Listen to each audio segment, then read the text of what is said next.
tombons face à certaines choses dans nos vies parce qu'il n'y a pas la révélation. C'est-à-dire qu'il n'y a pas la connaissance spirituelle.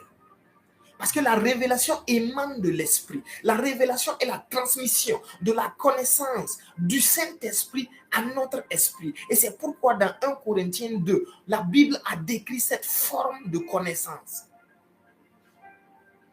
Allons-y dans 1 Corinthiens 2. La connaissance révélationnelle. Donc lorsqu'on ignore une connaissance spirituelle, on est dans l'ignorance révélationnelle. La Bible dit, à partir du verset 9, comme il est écrit, ce sont des choses que l'œil n'a point vues, que l'oreille n'a point entendues, qui ne sont point montées au cœur de l'homme, des choses que Dieu a préparées pour ceux qui l'aiment. Dieu nous les a révélées au verset 10 par l'Esprit. Car l'Esprit sonde tout, même les profondeurs de Dieu. Il y a des choses dans nos vies qui ne viendront que par la révélation du Saint-Esprit. Et c'est notre contact avec le Saint-Esprit qui va procurer ces choses dans nos vies. Parce que ces choses sont nécessaires. Sinon, nous sommes gardés dans une forme d'ignorance. Et cette forme d'ignorance ne permet pas à notre vie spirituelle d'avoir du progrès. Ne permet pas à notre vie naturelle d'avoir du progrès.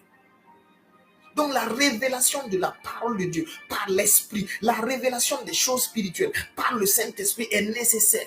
Cette forme de révélation, cette forme de connaissance, nous pouvons y parvenir par le questionnement du Saint-Esprit. Il faut causer avec le Saint-Esprit. Lorsque nous sommes face à un sujet que nous ne comprenons pas du tout, nous commençons à lui demander, Saint-Esprit, ici, qu'est-ce que tu veux dire? Ici, là, comment est-ce que je peux traiter de ce problème? Et pendant la prière en langue, le Saint-Esprit va donner cette révélation-là. Et là, nous allons écrire. Et parfois, une révélation vient par précepte, par mesure. Je peux vouloir comprendre ce qui est toutes les dimensions de la chair, toutes les entités de la chair, ou je peux vouloir comprendre les dominations spirituelles, les 12 règnes de domination spirituelle. Mais ma capacité actuelle ne me permet pas de recevoir toute la révélation du coup. Non. Donc, qu'est-ce qui va se passer?